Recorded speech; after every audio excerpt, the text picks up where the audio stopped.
দেখুন আজকের টপিক দেখতে পাচ্ছেন আপনারা যে শিশুদের নির্ভুলভাবে ভাগ করার কৌশল শিখান।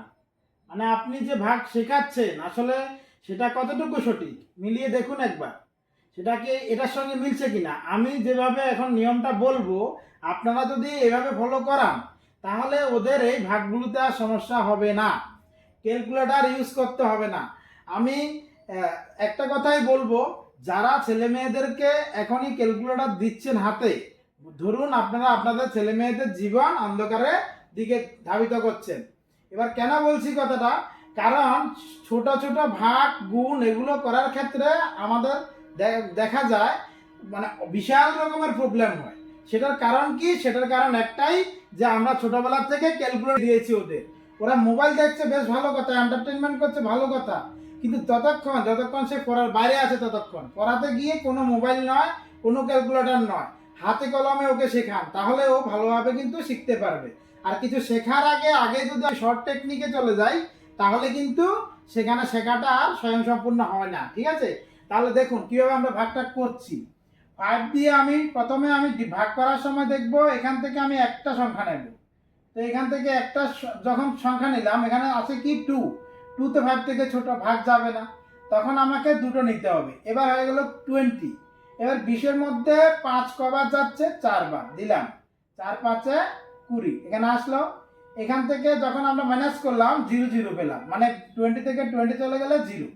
এখান থেকে যখন আমরা সংখ্যাগুলো নামানো স্টার্ট করব তখন দেখতে হবে আমি একটা সংখ্যা যখনই নামাবো সে একটা সংখ্যাকে আমি সঙ্গে সঙ্গে ডিভাইড করে দেবো। এবার এটা ছোট হোক বা বড় হোক, ঠিক আছে। দেখুন এখানে যখন আমরা ভাগ করব শূন্যকে 5 দিয়ে, ভাগ তো যায় না, সেজন্য 0 হইতে হবে, কারণ 5-এর সঙ্গে 0 গুণ করলে কিন্তু আনসার 0 আসে। ঠিক আছে, হলো। এবার এখান থেকে এই শূন্যটা নামান, এখান থেকে যখন এই শূন্যটা নামিয়ে নিলাম, দেখুন আবার আমরা শূন্যতেই দিতে হচ্ছে, 5-এর শূন্যতে এখানে আসলো 0। ঠিক আছে, এবার এখান থেকে 2 নিয়ে আসলাম, তো 2কে যখন দেবো তখনও ডিভাইড হচ্ছে না, তাহলে 5-এর শূন্যতে আবার আসলো 0। এবার এখান থেকে 2 থেকে 0 2 আসলো, এইবার আমি এই জিরোটাকে নিয়ে আসবো। ঠিক আছে, তাহলে এবার 20-এর মধ্যে 5 কবার যাচ্ছে? 4 5-এ 20 হয়ে গেল। বাস এইটুকু হয়েছিল। দেখুন এক্স্যাক্টলি মানে সঠিক আনসারের জন্য আপনি স্টেপটা ওকে শেখান। যখন আপনার এই স্টেপটা শিখে যাবে তখন আর ভাগের ক্ষেত্রে কোনো সমস্যা হবে না। এখনই দেখা যাচ্ছে ক্লাস 7-এ পড়ছে কিন্তু ভাগ পারে না, কেন?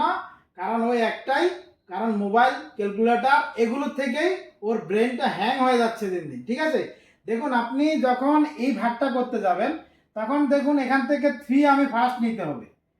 ফার্স্ট 3কে আমি 2 দিয়ে ভাগ করতে পারছি তো? পাচ্ছি, কারণ 2 হলো 3 থেকে ছোট। তো কয়বার গেছে? একবার। 2 একে আসলো 2, এখান থেকে 3 থেকে 2কে মাইনাস করে দিলাম, আনসার কত? 1। এবার আমি একটাই সংখ্যা আনতে পারবো এক স্টেপে, এ আসলো এখানে। তো আমাদের এখানে 10-এর মধ্যে 2 কবার হচ্ছে? 5 বার, 5 দুগুণে এখানে 10 হয়ে গেল।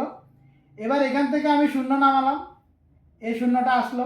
শূন্যের মধ্যে আমি বলেছি একটা এক্সট্রা সংখ্যা আনবো, মানেই সঙ্গে সঙ্গে ওকে ভাগ করে দেবো।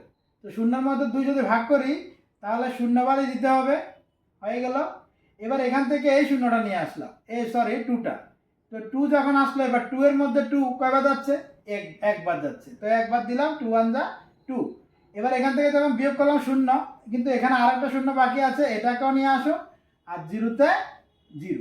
ওকে মুখস্থ শেখাবেন না যে এখান থেকে একটা বেশি দুটো নিয়ে আসলে 0 দিতে হয় ওখানে, এরকম বলবেন না। কারণ যখন আপনি এরকম বলবেন ওই কথাটা ততক্ষণই সীমাবদ্ধ থাকবে, ওর ব্রেন হলো ছোট। ঠিক আছে, ওকে ধরাতে হবে লাইনগুলো, যে লাইন থেকে আমাদের কারেক্ট আনসারটা আসছে। ঠিক আছে, যখন আপনি স্টেপগুলো বলবেন আপনি দেখবেন এই স্টেপগুলোতে কিন্তু সে আর ভুল করবে না। কিন্তু আপনি যদি বলেন এখানে দুটো শূন্য থাকলে একটা শূন্য নিয়ে যাবে, ওখানে একটা এক্সট্রা আনতে গেলে আরেকটা শূন্য দিতে হবে এখানে, এভাবে করে করে যখন শেখাতে যাবেন আপনি কিন্তু ভুল করছেন, এটা মনে রাখবেন। ঠিক আছে, তাহলে সঠিকভাবে ভাগটা ওদের শেখান, যাতে করে ওদের ফার্দার ইন ফিউচারে কোনো সমস্যায় না পড়তে হয়। এখনো দেখা যাচ্ছে যে আমাদের সমাজে এরকম লোক আছে যারা কলেজ কমপ্লিট করে নিয়েছে কিন্তু ছোট ছোট ভাগগুলো করতে পারে না। কেন? কারণ একটাই, ওই ছোটবেলায় যখন শিখিয়েছে তখন এখান থেকে একটা নামালে 0 দিতে হবে, ওখানে একটা নামালে 0 দিতে হবে, এইরকম বিষয়গুলো বলে বলে মুখস্থ করিয়ে অঙ্কগুলো শেষ করে দিয়েছে।